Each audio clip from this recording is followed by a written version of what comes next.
নবী হচ্ছে হচ্ছে না সব জায়গায়।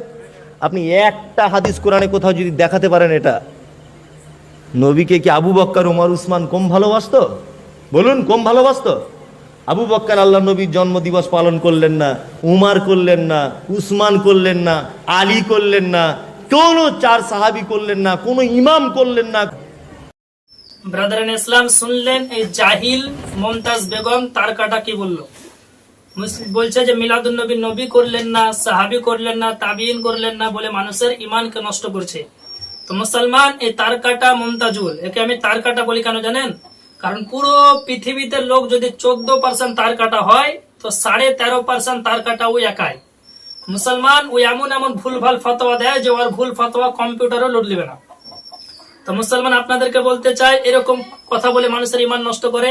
তো তার কাটা মমতাজকে বলবো, মমতাজ বেগমকে সারা জীবন রাজমিস্ত্রি করেছো, হাদিস তো পড়াশোনা করেনি, এই মিশকাত শরীফ এটা ইট লয় তোমার সিমেন্ট লয়, এটা নবী পাকের হাদিস।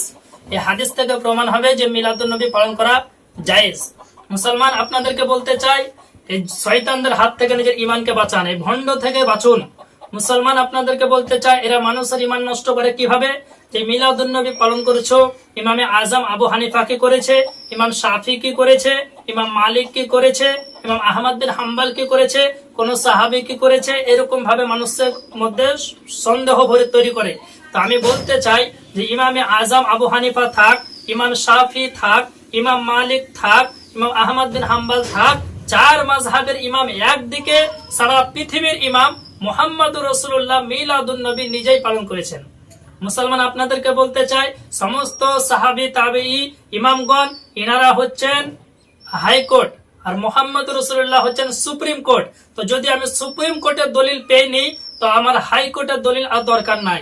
হ্যাঁ মুসলমান আপনাকে বলতে চাই, আরেকটা কায়দা মনে রাখবেন, কোন জিনিস জায়েজ হওয়ার জন্য প্রত্যেক ব্যক্তির করা জরুরি নয়।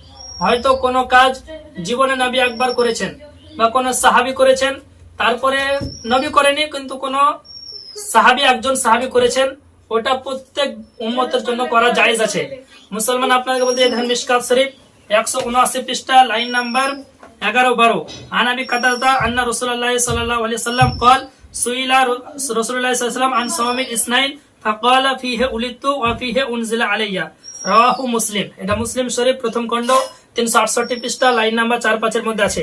আবু কাতাদা আনসারী রাদিয়াল্লাহু তাআলা আনহু থেকে বর্ণিত, রাসূল পাক সাল্লাল্লাহু আলাইহি ওয়াসাল্লামকে জিজ্ঞাসা করা হলো, ইয়া রাসূলুল্লাহ, আপনি সোমবারের দিন রোজা কেন রাখেন? আপনি অন্য দিন রোজা রাখেন না, কিন্তু সোমবারের দিনটা আসলে আপনি রোজার দ্বারা কেন পালন করেন? তো নবী পাক বললেন, ফিহি উলিদতু, আমি এই দিনে জন্মগ্রহণ করেছি, এই দিনে আমার মিলাদ হয়েছে, ওয়া ফিহি উনজিলা আলাইয়া, আর এই দিনে আমার প্রতি কোরআন শরীফ নাজিল হয়েছে, তাই আমার মিলাদের খুশিতে আমি নিজে রোজা রাখি।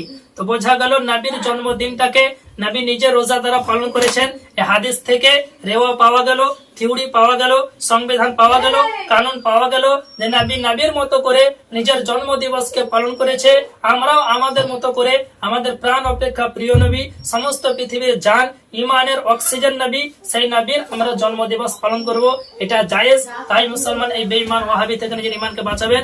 এই দাজ্জাল গুলো সোশ্যাল মিডিয়াতে মানুষের ইমান ও আকীদাকে খারাপ করছে, তাই মুসলমান এদের কাছ থেকে সতর্ক থাকবেন। আসসালামু আলাইকুম ওয়া রাহমাতুল্লাহি ওয়া বারাকাতুহু।